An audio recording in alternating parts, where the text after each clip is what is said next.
Hi everyone, this is Lauren coming at you from the Break Zone with a deck tech video going over the Crying Lightning deck that was piloted by Andy Carmona to a top 8 finish at the Boston Crystal Cup. So to anybody that doesn't know him, Andy Carmona was the Tampa Bay Petite Cup winner a little while back, where he also took a Mono Lightning deck and performed really well. So he just to let you know, in Boston, he was actually undefeated in the Swiss. So let's go over his Opus 5 revision of Mono Lightning and see what's so great about it. Starting off with Rigdia, part of the Alcid combo package. Keep in mind he counts as the Final Fantasy 13 character for Lightning to trigger her ability, and being able to go off on things and set up also, for example, Rigdia and Onion Knight, or being able to finish off blockers, or even just going off of Scholar is can really help you out. Next up, we've got Hildebrand. If you have Nashu in play, he's going to have haste, and possibly if you dull Nashu, use her ability, you can give him a 2000 power boost. And if you're playing, let's say, the mirror match where they like to deal with forwards by breaking them, Hildebrand is going to come right back to your hand to do damage all the same next turn. Next up, we've got Elua, who is such a force. Difficult to deal with her second ability, but also her special can really just turn the tides up for you. Like, just give your opponents all kinds of troubles regarding, going for fatal, like being able to use a special to be able to do unfavorable blocks for your opponents, giving them activating all your forwards and giving all the opposing forwards a 2000 power reduction can be quite relevant. On top of the fact that if you use Red Mage to when you play in a mod to give it haste, and then you do a Lua special on your turn, all of a sudden you are doling 3 forwards that your opponent controls all in one turn. Next up, we've got Onion Knight, part of that Alcid combo package, and works well with also Scholar and Rigdia to finish some things off sometimes. Or even after combat, go ahead and play that Onion Knight and finish off a forward.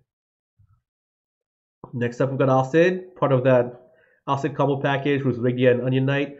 But Alcid also works with Hildebrand and Elua, by the way, who are both 3 cost and lightning forwards. Next up, we've got Amon, Red Mage that Amon, Elua that Amon. Go ahead and give it haste so that you can dull 2 forwards in one turn, or possibly 3.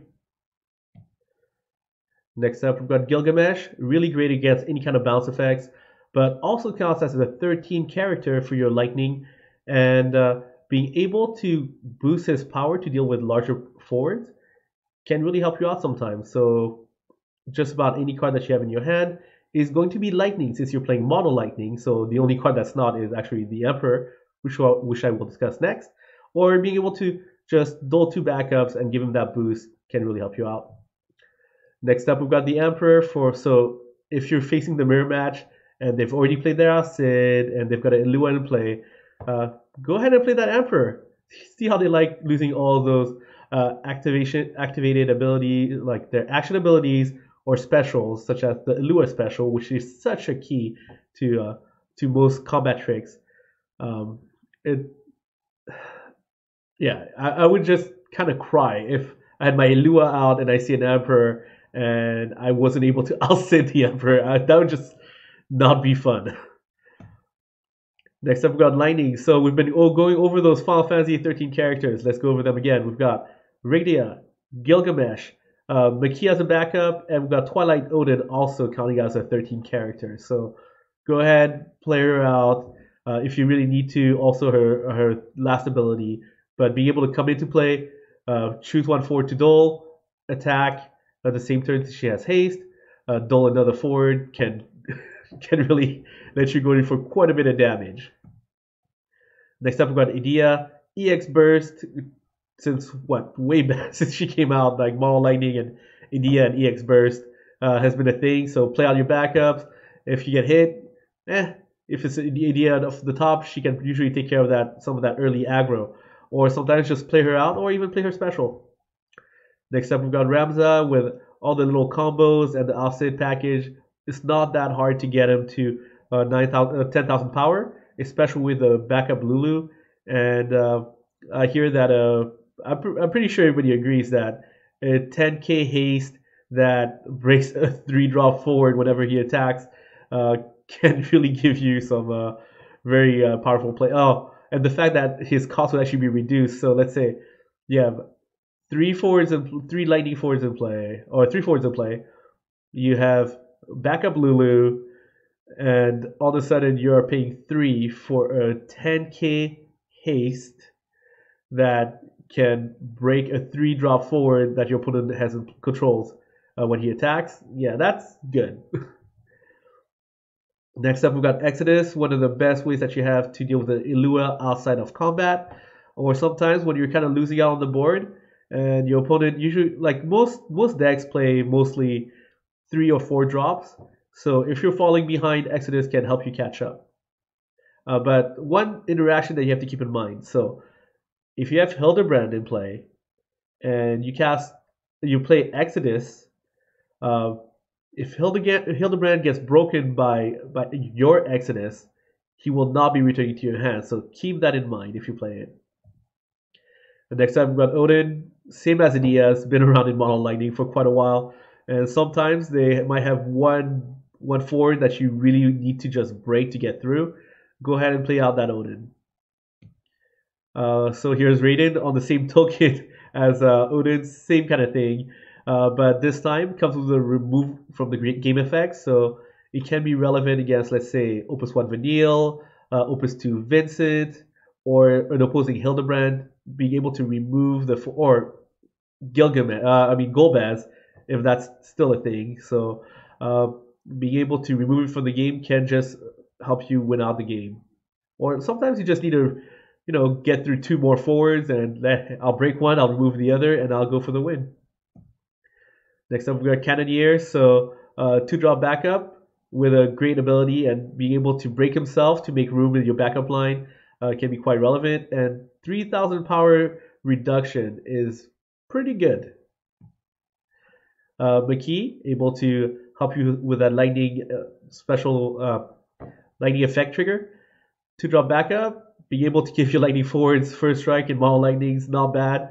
So yeah, that's definitely a pretty good card to use in combination with lightning. Kind of like how Hildebrand should be played with Nashu. I feel like Opus 4 Lightning should be played with McKee. Speaking of which, here's Nashu. We've talked about her quite a bit with Hildebrand. Next, we got Red Mage, giving haste to your forwards, especially Amon, can be game breaking at times. Next up, we got Scholar, who being able to deal 3,000 damage is going to help you trigger off your, let's say, Onion Knight if you need to, or finish things off at times. You're playing Mono Lightning, you should really, whenever you play a mono elemental, a mono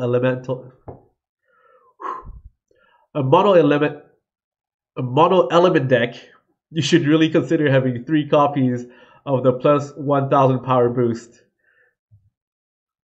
Next up, we got Seymour. I've always kind of liked this card. Soft spot in my heart for it. 4-drop, break a forward of 3 costs or less. Guess what? It's an even costed. If somebody's a little bit too aggressive and gets something out early, then that's not that bad. Just won't work really well against Hildebrand and Lua, but a lot of other things can work. Let's say if they have a Ash with no other kind of special effects protecting her, then you play out that Seymour, take out their Ash, and don't have to worry about having to deal with her by damaging her with any kind of, like, let's say, Acid combo package. Last but not least, we've got Twilight Odin. Counts as that 13 character to trigger that lightning effect. And with all those dull abilities and everything, Twilight Odin just might go in there and just break one forward for you. So thank you very much for tuning in. If you guys are not familiar with Mono Lightning, I would always consider it in any kind of gauntlet I would play test against, preparing for any kind of competitive events. It's been one of the main decks to be played in most competitive events because it is effective against aggro, and it is quite aggro and tempo based and does really well.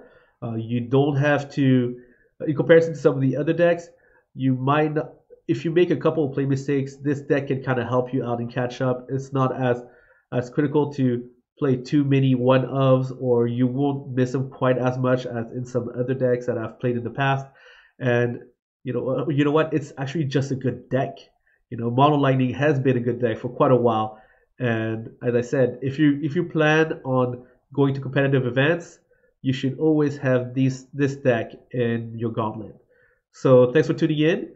Uh, by the way, just as a general reminder, please hit that subscribe button. We're at this point, I looked, it was I think 397 subscribers. We're 3 away from being able to give away these lightning sleeves to go with your Maul Lightning deck if you happen to play it. And thanks for tuning in. And if you need to buy any cards, Magic Tech Game, which has provided those sleeves to give out for pricing, has stocked up on Opus 5. And if you guys see, they're currently running a promotion, 10% off. Go ahead and type in that code Road2Nats.